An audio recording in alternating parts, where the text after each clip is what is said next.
Comment ça va les Dragon Ballers? J'espère que tout va bien pour vous. Si tu es un Dragon Baller ou un Dragon Baller avec un E à la fin pour les filles, n'hésitez pas à vous abonner tout en activant la cloche de notification et en partageant la vidéo et en laissant un pouce bleu à la fin de cette dernière. Vous le voyez à l'écran, seuls 2% des gens qui regardent mes vidéos sont abonnés et 97% qui regardent ne le sont pas. Nous avons besoin de force les gens. Comme vous le savez, on doit atteindre les 100 abonnés avant le 15 janvier et nous sommes déjà à 51, ce qui est ultra hyper grand.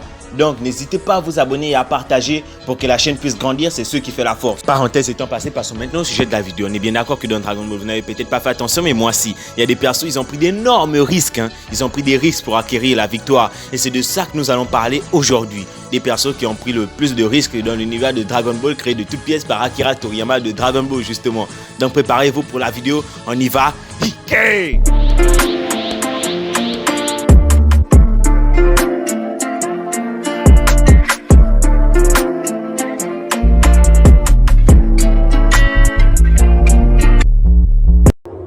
Tenshin et le Shin Kikoro. Cell veut atteindre sa forme parfaite et pour ce faire, il a besoin d'absorber numéro 17 et numéro 18. Numéro 16 étant à l'article de la mort, décide de se cacher avec numéro 18. Cell a déjà absorbé le numéro 17 et donc est à sa deuxième forme. Après plusieurs recherches, Cell commence à s'énerver et à perdre patience. Il détruit des îles à la hâte pour que numéro 18 arrête de se cacher et puisse se montrer pour pouvoir l'absorber. Jusque là, tout va bien. Enfin, je dis tout va bien, mais en ce moment, c'est la PLS pour les persos fouillards comme pour nous, les lecteurs ou viewers. Vu que si Cell atteint sa forme parfaite en absorbant numéro 18, ça sera la fin du monde de Dragon Ball. C'est alors que Tenshin fait son apparition, il fait en sorte de gagner du temps en balançant des Shin Kikoro à la chaîne pour que numéro 18 et numéro 16 puissent s'enfuir. Et là, déjà, c'est un gros risque. Parce que jusque là, bon, repartons dans le contexte d'époque. Cell faisait partie des personnages les plus puissants. Seul Trunks et Vegeta pouvaient lutter face à lui, mais ces derniers sont encore dans la salle d'esprit et du temps et Goku et Gohan sont devant la porte justement en train d'attendre leur sortie. Mais ces derniers mettent du temps à sortir. Quels sont les risques qu'a pris Tenshinhan déjà? Bon, étant déjà moins fort que Goku forme de base, comment il fait pour venir s'effriter à Cell sans avoir peur? Personne ne l'a rien demandé, mais il prend quand même part à l'opposition, faisant en sorte de stopper Cell pour que numéro 18 et numéro 16 puissent s'enfuir. Déjà, ça c'est un risque. Mais le deuxième risque, c'est quoi? Qu'il a utilisé trop de ki. Le ki est vital et si tu n'en as plus, tu deviens comme une voiture sans essence. C'est-à-dire que si eux ils n'ont pas de ki qui est presque vital pour eux, s'ils n'en ont plus, bah, ils mourront. Et lui, Tenshinhan, il a utilisé trop de ki durant les Shin Kikoro qu'il a envoyé face à Cell. Et même moi à l'époque, je me souviens, pendant que Tenshinhan il envoyait des ki à Cell comme ça, il était en train de transpirer. Je connaissais pas encore l'importance des ki à l'époque. Mais lorsque je le voyais transpirer et respirer de façon un peu bizarre, je me disais, mais putain, s'il continue comme ça, c'est fini, il va flop. Mais heureusement, Goku est arrivé. Goku envoie son fils à la morgue. Alors, Cell, elle est presque connue. Goku qui envoie son fils aîné Gohan aller se taper contre le main ultime artificiel Cell. Alors là, déjà, tu dis, what the fuck? Mais Goku n'a rien pu faire. Le héros, le personnage principal, le symbole de la Terre n'a rien pu faire. Pourquoi envoyer Gohan? Qu'est-ce qu'il espère venant de lui? Qui, au passage, est un enfant qui n'aime pas le combat, qui est plutôt pacifiste. Et même Piccolo, qui est entre guillemets le deuxième père de Gohan, a même piqué une crise vis-à-vis de la décision de Goku. Et pourtant, Goku avait un plan. Il n'a pas envoyé son fils à l'échafaud pour rien. Goku est le seul à vraiment connaître les capacités de son fils. Il sait que depuis son plus jeune âge, depuis même avant l'âge de raison, lorsque Gohan se met en colère, il y a une énorme masse de ki qui augmente en lui et donc sa puissance augmente exponentiellement. Gohan lui aussi le savait quelque part au fond de lui. C'est pour ça qu'avant le combat, il met Cell en garde de sa puissance colossale. Ta gueule, touffe ta gueule, touffe ta gueule. Viens en face de moi. Je vais t'enculer. Je vais te briser tes os, je vais te boire ton sang. Viens. T'as dit à tout le monde que t'allais me trouver, alors viens maintenant. Goku espérait alors que son plan puisse marcher, que Gohan puisse apprendre à contrôler sa colère au fur et à mesure du Cell Game. Mais bon, tout ne se passe pas comme il avait prévu. Au début du combat, Gohan se fait martyriser par Cell. Ce n'est que suite à l'intervention de C16 que Gohan laisse exploser sa colère. Encore une fois, heureusement que C16 était là. Sinon, vous imaginez ce qui se serait passé? Encore une fois, c'est un gros risque d'avoir envoyé son fils au combat comme ça sans lui avoir parlé de ton plan, Goku. Goku planifie sa mort.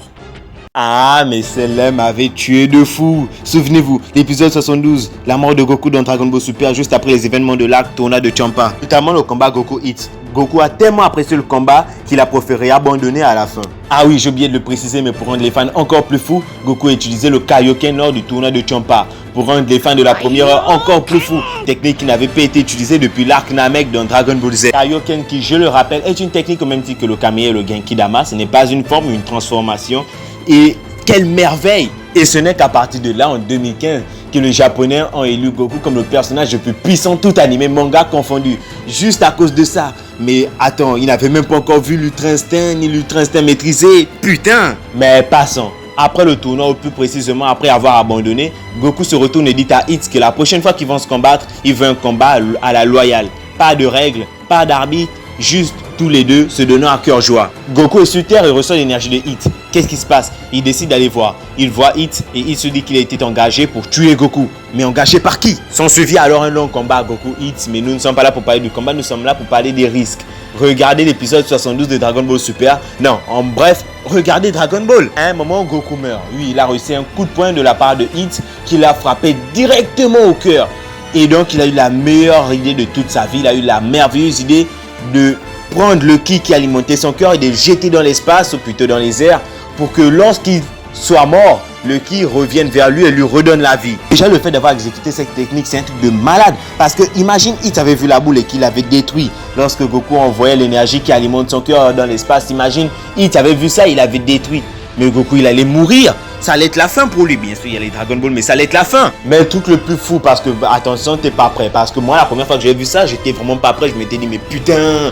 Bon, après, c'est Goku, tu vois. Mais le truc, c'est quoi?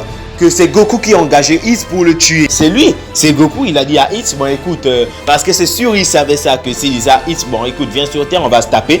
Hits allait forcément refuser, flemme quand même, tu vas pas traverser l'univers pour aller se taper contre un gars et rentrer chez toi tranquillement. Donc c'est pour ça qu'il a engagé et il a dit que bon vas-y, tu vas me tuer Son Goku, alors que Son Goku c'est lui-même. Et c'est ce que l'on apprend au final, à la fin de cet épisode. Dragon Ball Kai, le plan d'infiltration de Goku et Vegeta.